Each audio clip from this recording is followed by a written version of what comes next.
Hey friends, it's Laura. Welcome to my channel.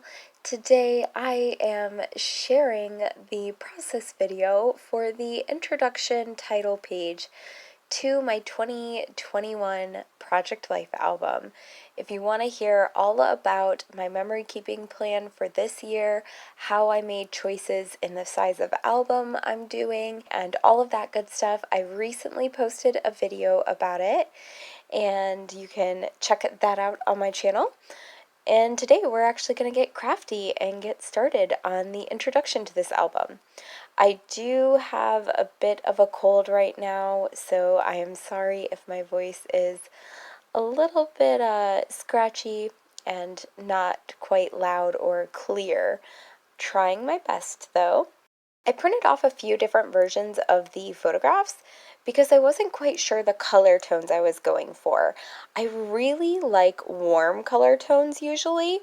However, my computer tends to make things look cooler than they actually are, and so they tend to print a little bit warmer.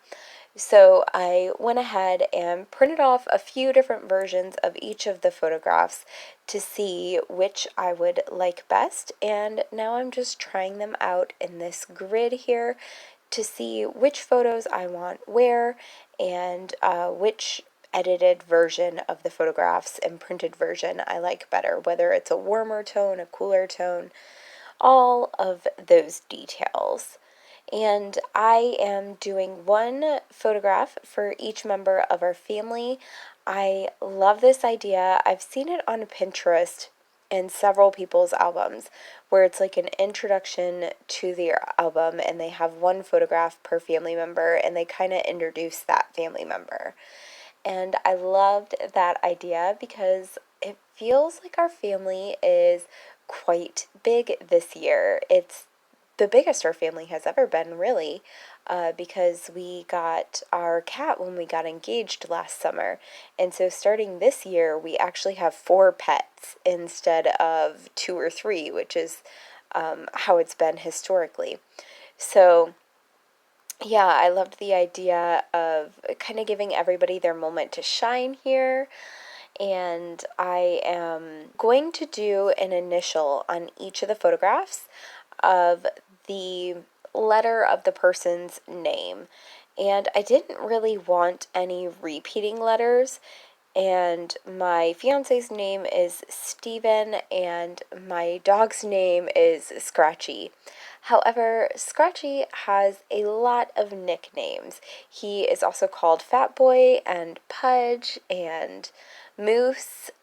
So I ended up changing which initial I was going to use for his photograph. I ended up switching it from the letter S to the letter P, standing for Pudge, which is usually what I call him. I don't actually call him Scratchy very much. And then everybody else has their regular initial. We've got A for Albie or Albus Dumbledore, which is our bunny.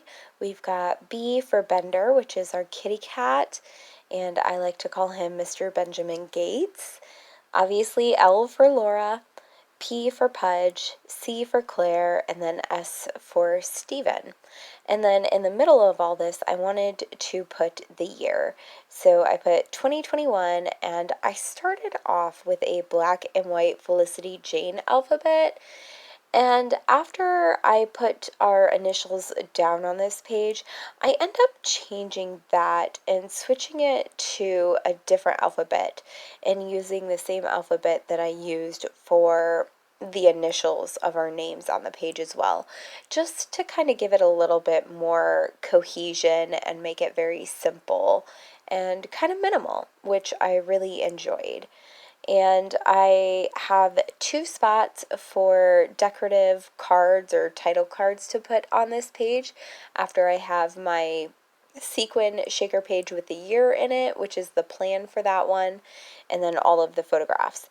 And I'm actually going to fill in that space by, I had cut down a Project Life card from Allie Edwards, and I'm really into her products the last year or so.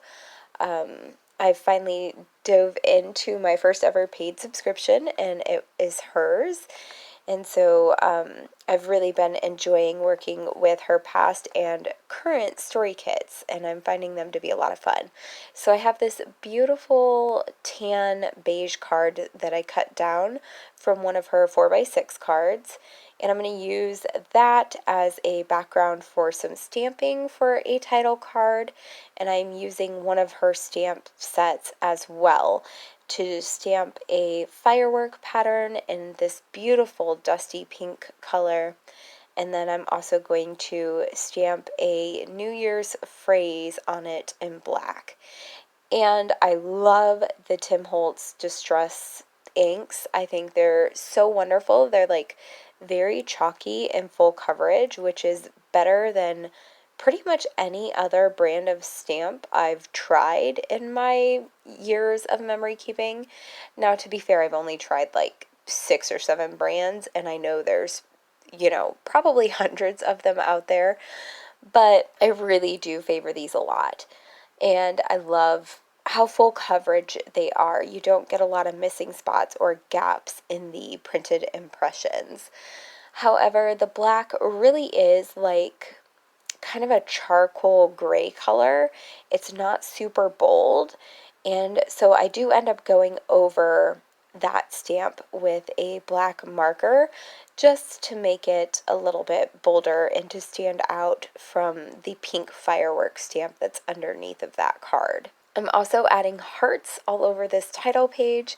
My idea was to do at least one heart kind of overlapping with the letter of each person's name, and I really loved that idea. I also loved this idea of having hearts behind the middle shaker page there with the year on it. I thought that would be really cute. I do not end up keeping that idea though. Because of a couple reasons. One, I thought if I'm going to do that and then I'm going to add sequins in there, I have to add like an acetate sheet or an acetate card that's clear in order to keep the sequins from messing up those vellum hearts and getting in front of them. That way I could keep the sequins in the back of them. And I kind of tried that out to see what it would look like, and I thought it just looked super busy. So I do end up switching gears and deciding to just do a sequin shaker pocket there and not add any vellum hearts to it. The other thing that I really wanted to do on this page was use my tiny attacher to attach each person's initial, and I absolutely adore it. I think it adds so much character.